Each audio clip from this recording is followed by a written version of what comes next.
Hey you! Do you know how to fur a cat mask? Well, you're in luck, because I'm gonna help you turn this mask from bald and basic into furry and fantastic. And as a bonus, I've even included a tutorial that doesn't require any fur fabric. Here's a quick list of all the materials I use. The first thing we have to do is cut our fur fabric down to size. A lot of people think you can only cut fur with a blade to keep the fur intact, but it is very possible and a lot safer to do it with scissors. Take the scissors and carefully go under the fur and only trim on the backing. This should be done in very small snips. Don't be afraid to take your time. You really don't need a whole lot of fabric for this either. Just a small little strip will do. Really, you should only be using 1 inch to 1/2 inch of fabric. Once you're done, carefully remove the fabric strip from the rest. Also, if there's excess fur that has been trimmed, that's perfectly normal and you should just brush it off. When you're done, you should have something like this. Once you have your strip of fabric, fold it evenly in half and cut down the center. This will give us 2 identical pieces of fabric we can use on each side of the mask. The next thing you're going to want to do is bring in your already felted mask. Then flip it over so the inside of the mask is facing you. Then, starting at the base of the ear, draw a line all the way down to the corner. Then take 1 piece of your fabric with the fur facing outwards and carefully press it on. Be careful to not let any of the fur get caught into the hot glue. Then we're going to do the exact same thing on the other side.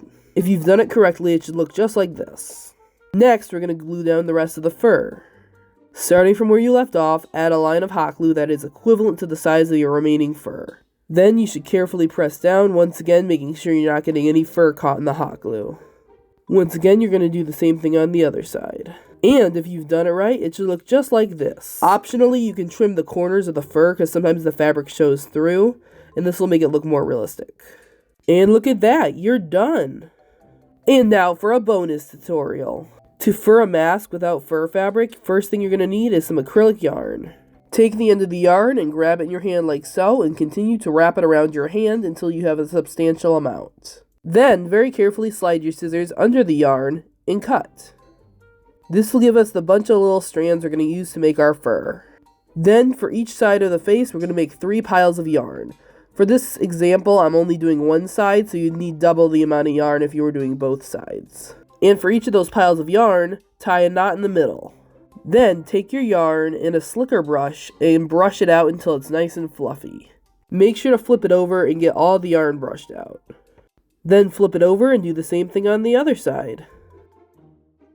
When you're done, it should look like this. Then, take one of your tufts of fur and bend it in half at the knot. Then, carefully apply hot glue to the knot. Then, press the knot on the back of the mask. Be very careful not to burn yourself, as it is very easy to do at this step.